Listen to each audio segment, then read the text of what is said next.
Good afternoon, everybody. Good morning to our colleagues in South Africa and elsewhere. It's a real pleasure to have you all on this seminar series again. And as you're aware, this is the second one in a series of 8, and there's still a few more to come. Come along in the next short time. Just to say, today we have Professor Andre KEET, who's going to join us, and I'll introduce you to him in a few minutes. But before I do that, I just wanted to say that that this is the program is being recorded. Those of you who want to ask questions and so on, please understand that the program will be uploaded on the Tokyo College YouTube channel, and that your name and face and so on will appear on the screen. Niji will send you a note in the chat box for you to just pay some attention to. Thank you so much. And now let me begin by introducing Andre KEET. Andre KEET is an old colleague of mine, an old comrade. We've been working together for many, many years. And just to begin by saying that he's Deputy Vice-Chancellor, which is sort of the equivalent of Vice President, at the Nelson Mandela University in a city called Gqeberha in South Africa, on the east coast of South Africa. And he's Deputy Vice-Chancellor for Engagement and Transformation, and I hope very much that that this has given him some sort of light relief, right? Because he's such a busy person in this job that he has. More importantly, actually, he holds a research chair for critical studies in higher education transformation. You hear the word transformation quite often coming from South Africans. It's very much a part of the higher education lexicon in South Africa. But he holds this research chair and runs a research project. And just before the meeting, we chatted, and it's the center that he runs will also now expand to East Africa, and has already some connections in West Africa. And so he was a part of the South African Human Rights Commission, and the Human Rights Commission is what we refer to as a Chapter 9 institution in South Africa. It's a body that's in the Constitution of South Africa that kind of protects people from excesses of government and so on. So he's the director. He was a director and the CEO of the South African Human Rights Commission. But he also served on the Commission for Gender Equality, which is also a Chapter 9 institution in South Africa. And before he joined Nelson Mandela University, he was a professor at University of Pretoria, University of Fort Hare, and after that, University of Free State, and then moved from there to Nelson Mandela University. And today he's going to be really talking to us about his work on emergencies and the role of critical university studies, which is an area that he's an expert on. So, Andre, it's so nice to see you again. And please, you'll speak for 25 minutes or something like that. And then we'll go into a session of discussions and so on. Thank you so much. Over to you. Yeah, thank you. Wonderful. Thank you so much, Ahmed. And thank you, friends for joining this presentation. Many thanks for inviting me, of course, as well, and for making this possible. Niji can start the PowerPoint presentation. Just to kick off by saying that the approach to my talk is based on work done by Luan Stappers as the principal researcher, and I, which is an NRF-funded project. And it is in relation to the theme of the future of higher education, which is part of this series as well. But we approach it from the idea of possible alternatives and modes to study the university, given the fact of how universities are entangled with the emergencies of the day and the emergency of itself. This I do in reference to critical university studies and other frames they are touched upon in the presentation. I hope you enjoy it. Next slide, Nee. The university is in a state of emergency. The university is a state of emergencies. In these two statements, two different and opposing notions of the relationship between the concepts university and emergency can be understood. The first is arguably dominant. It is the myth of our time that the university is in a state of emergency, that it is faced with an existential threat, and that this imminent threat is something that ought to be addressed with an equally imminent response. This discourse of emergency, also known as the crisis consensus, invokes the university as the protector of time-honored and time-tested values, one whose defense requires a temporality characterized simultaneously by urgency and nostalgia, as argued by Boggs and Mitchell. The second is the less often acknowledged and grappled with notion, the university not being in a state of emergency, but as a site, a realm of emergency. Threats are not imminent, but immanent, a permanence that pervades all things university. Whereas the first view reads emergencies as events, as singular, the second reads view it as a dimension of the university's state of being. Next slide, please, Nick. This presentation takes the second view. For I argue, acknowledging and grappling with the university as a site of imminent emergency challenges the assumption of an apparently emergency-less space, the university as a site of peaceful permanence rather than a site of struggle. This position therefore echoes one of Walter Benjamin's theses on history, namely that the tradition of the oppressed teaches us that the state of emergency in which we live is not the exception, but the rule. This position should not, however, be interpreted as one that denies the discursive power of emergencies, especially in relation to the formation of academic disciplines and fields. For is all academic discourse not merely the search for a solution to a proposed crisis? Is it not the term crisis that serves as a primary enabling blind spot for the production of knowledge, as Reitman has asked? Next slide, please.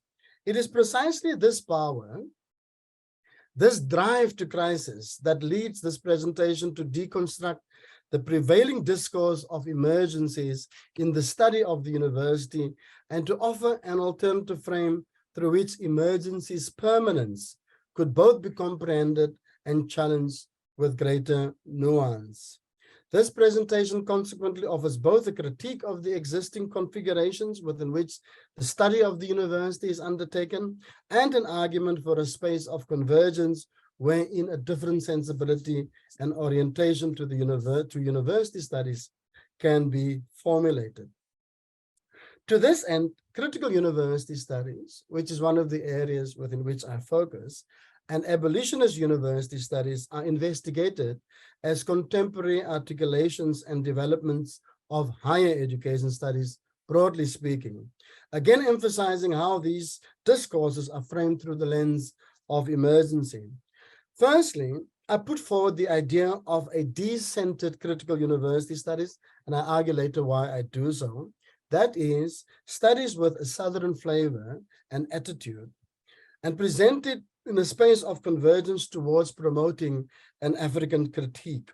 As part of this theorization, this section draws on decolonial theory on the one hand and Africanization on the other, in order to further the argument that DCUS, that is decentered critical university studies, has the potential to be a space of critical, transformative, and emancipatory imaginations. Next slide, please.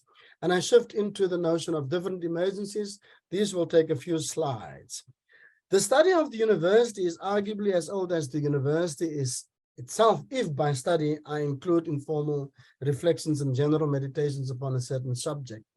Considering then that the university as a social institution can be traced to at least the turn of the first millennium, the study of the university is over 1,000 years old. As is the case with all modern forms of disciplinary knowledge organized within highly technocratic epistemic regimes, higher education studies is, however, markedly younger.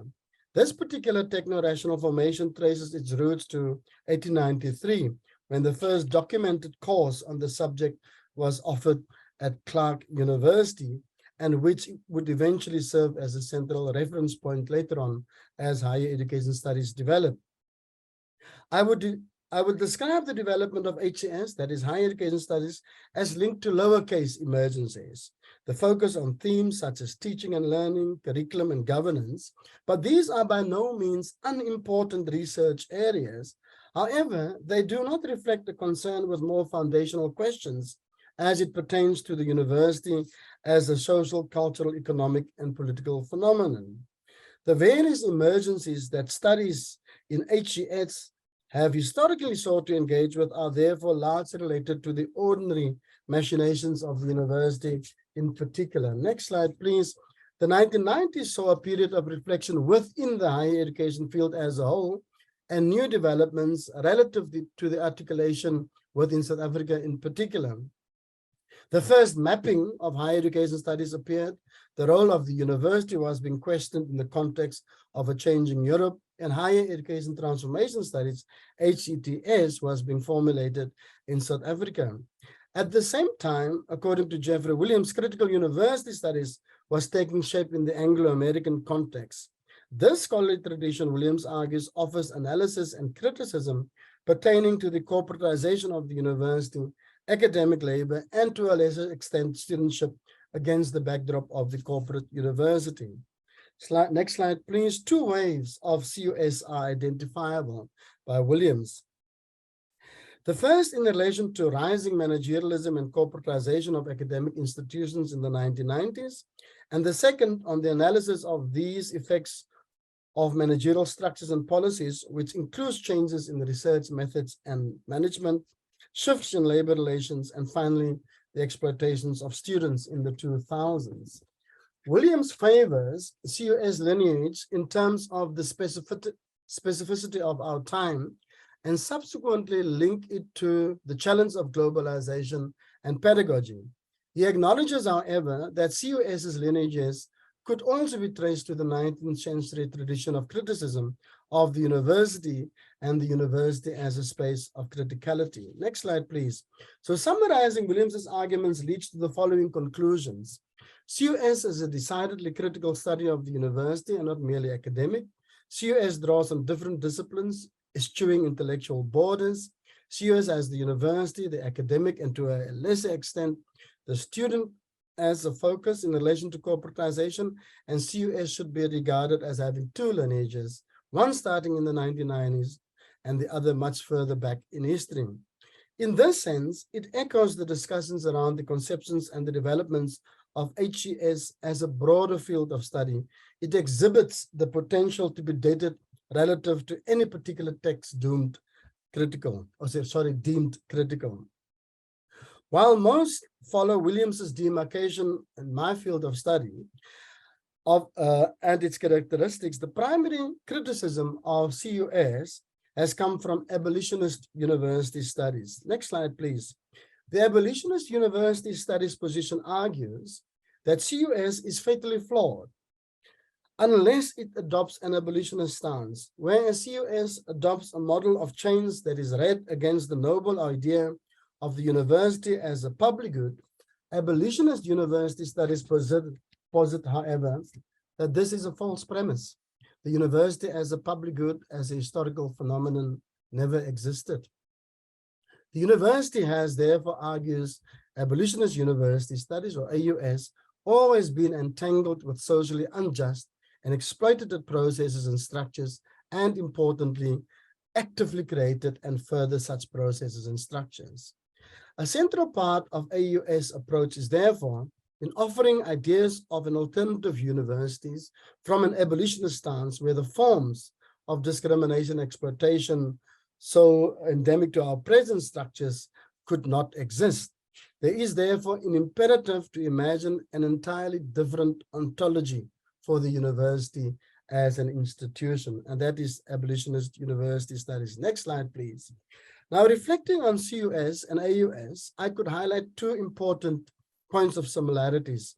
Both are ostensibly linked to notions of emergency. The first CUS follows a logic of an emergent emergency with corporatization as primary symptom. The task of CUS is therefore to offer criticism of this emergency and thereby revert to a period before the emergency became prevalent, the nostalgic orientation. On the contrary, AUS, Abolitionist University Studies, regards the university as perennially tied to emergencies. It is irredeemable and should be abolished and reinvented. Yet, an abolitionist approach to the university rests on a new form of abolitionism, a positive world-making one that lurks in the university's undercommons. As Boggs would argue, this reading of abolition is not the elimination of anything or the destruction of something, but rather a mode of approaching our study of and the relationship to such institutions through a combination of social critique and a willingness to do the hard work, to struggle and to think and build the impossible. Next slide, please. And I'm shifting now to DCUS and its main tenets. In working with these particular discourses of emergency, I argue for CUS to function as a space of emancipation, emergence, and convergence. Importantly, these three characteristics cannot be read as autonomous facets of CUS. They constitute rather interrelated and codependent dimensions of the field with the capacity for radical transformation in relation to both knowledge and praxis. Firstly, it should be acknowledged that emancipation is a concept with a long and fraught history. My use of the term is primarily influenced by the work of Rancière and Mbembe. The dominant frame through which emancipation has been formulated in critical theory is in relation to false consciousness and ideology, central terms within Marxist analyses. The notion of emancipation within Marxist analysis then acts as a solution to the problems of ideology in creating and perpetuating false consciousness. This is, Rancière argues, a misguided understanding of what emancipation ought to achieve and how emancipation is constituted as a discourse. For he further argues, the notion of emancipation as a counter to both ideology and false consciousness is one that assumes emancipation in the singular, and it is tied to a univocal truth. Emancipation then becomes a tool in service of establishing hegemony through a truth supposedly silenced under the weight of ideology, as Rancière argued. This relationship between the supposed emancipator and emancipated leads to a new relation of dependency rather than a relationship of rapture. This is, as Mbembe argues, a form of emancipation negation without autonomy that has led to reduplication and new forms of servitude. In this way, servitude survives the process of abolition. Emancipation having produced the exact inverse of what it wanted, the object-related side of existence remained permanently present. The recovery of the self by the self did not take place, as Mbembe further put forward. Next slide, please. Secondly, by emergence, I refer to a critical orientation towards the emergent, the becoming of knowledge formations. When reading the history of the discourse of emancipation critically, it becomes clear that what emerges from the hegemonic conception of emancipation is something arguably quite alien to what most intend. The new form of servitude that Mbembe alludes to as surviving abolition points to what emerges as of critical importance. I have written a lot about the critique of the critical itself, in some of the book series of which I am a commissioning editor. And in South Africa, of course, that's a particular worry for me, the uncritical approach to the critical. In relation to my conception of CUS, the emergent dimension of both the critical fields which I mobilize and build upon, and the varied forms of both knowledge and culture formations that are constituted as a result of critical university studies, should neither tacitly nor uncritically be accepted as a good unto itself because it has good intentions. Remaining vigilant of what emerges is therefore what would allow for a sustainable and relevant critique. Yeah, I follow Freire's twin conception of the emergence of consciousness and critical intervention in reality. The one cannot be enacted without the other.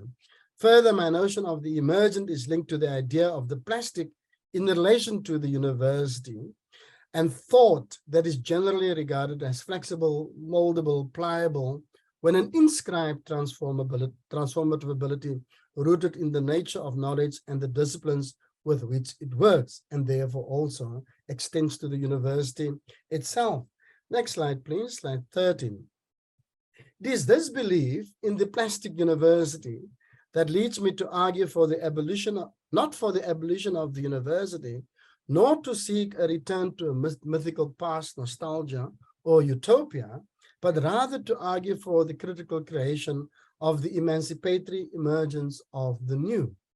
Thirdly, my conception of convergence is primarily influenced by Nyong'ja's twin conceptions on conviviality and incompleteness.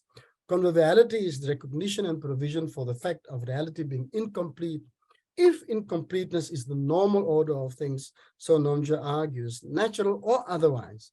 Conviviality invites us to celebrate and preserve incompleteness and mitigate the delusions of grandeur that comes with ambitions and claims of completeness of knowledge formations. Through conceptions grounded then in conviviality and incompleteness, decentered, the southern version of critical university studies, is regarded as a field of convergence of various critical traditions. This is not so different from what Mutwa has in mind on convergence as a space for recreating the unprecedented when she mobilized the work of Premes Lalu. When Mbembe notes that there is no agreement today about what theory is and what distinguishes it from criticism, I envisage DCUS as a space that neither seeks agreement for its own sake, nor desires to erect distinctions based on received understandings of what is a field, what is a discipline, what is theory, or what is criticism. Next slide, please, slide 14. There are two areas of work that I mobilize within DCUS, that is decolonial theory and Africanization, but of course, true to my approach also with a critique. If the 1990s was the time of turning to the study of the university as a social institution, not only here, but globally, another turn was taking place within the humanities general and Southern and Third World humanities in particular, the origin of the term decolonial turn, which is a contested one, Grossvogel tracing it to 1994, to Florencia Malone and Torres to 2005, to have emerged during a conference held in Latin America. What is, however, uncontested is the general spirit of epistemic decoloniality that pervades much of critical theory and scholarship emanating from the global South since the late 20th century. I am subsequently not concerned with the precise origin of the term, for such a debate is grounded within a discourse of ownership and capitalization of intellectual labor, which I reject. I do, however, firstly turn ourselves towards arguably one of the first thinkers to use the term decolonization in a systematic and analytic way that refers not merely to a political event. That is Ngugi wa Thiong'o. The central idea in decolonizing the mind is the emancipatory. For he argues decolonization is the search for a liberating perspective within which to see ourselves clearly in relation to ourselves and other selves in the universities. And part of critical university studies thematic areas is a critical ontology of the university within the realm of the decolonization project. Next slide, please. It is then this focus on the entanglement between liberation and perspective that opens decolonial theory towards more generative influences beyond the South. A second dimension of the decolonial conversation that is important is its oppositionality to the post. As Marza Gora has argued, the position flows from our earlier critique of the notion of crisis and its double of a pre-crisis temporality. In critiquing such a temporality, I argue against the notion that the crisis is an event, for again I argued, viewing it as an event distorts the discourse in the way that obfuscates the perennial crisis that characterize the existence of the marginalized and subjective. Next slide, please. The third important aspect in the growing call within critical universe studies is that of self-critical dispositions. Amongst others, Tsepo Madlingozi critiqued the way in which decolonization has become a hollowed out yet fashionable and capitalizable buzzword. It is particularly relevant. Madlingozi specifically points to the logic of this form of decolonial capital, noting how it repeats colonial ideas about the inherent differences between Black and white, the uniqueness of Black culture and its supposedly essential traits, and the need to retrieve native discourses, forgetting that the native comes into being only when the settler arrives, and that native discourse is constituted by what Congolese philosopher Mudumbi calls the colonial library. So much decolonial work then continues, unfortunately, under the influence of coloniality. And at the same time, this particular form of capitalization of decolonization ought not to be treated as a new emergent emergency. There is arguably no field of inquiry free from this form of intellectual rent-seeking. The question of the appropriation of the field is therefore not an emergency unique to it, nor ought it to be regarded as a fundamental obstacle in offering more substantive critiques. Together with decolonial theory, I position Africanization as central to DCUS. Here it is important to note that Africanization is often understood and presented as decolonization's double, as Ratele would argue. I would, however, accent the two as distinct, albeit co-dependent forms of thinkings. If, as African theorists, we assume a natural relationship between decolonization and Africanization, we run the risk of appropriating the discourse and effectively silencing other traditions. Within decolonial, in the plural, we focus our attention on the African experience without being reductionist to it. Africanization is therefore understood as representing an always already process of unfoldment. Against this backdrop, I therefore argue that the decolonial Africanization nexus could function as the central interplay that the broader architecture of DCUS's convergence philosophy supports. In this way, the nexus becomes what Roberto Esposito terms an affirmative negation. Next slide, please, slide 18. Critique within the DCUS framework is therefore an act of productive and generative negation relative to the university through theorization of and from Africa. In this sense, decolonization should not be regarded as representing a moment of crisis within the African academy, nor should Africanization be read as an answer to a supposed emergency of knowledge production. They are rather always already at play and cannot therefore be linked to an origin point nor an end point. Next slide, please. And this is my last one on concluding thoughts.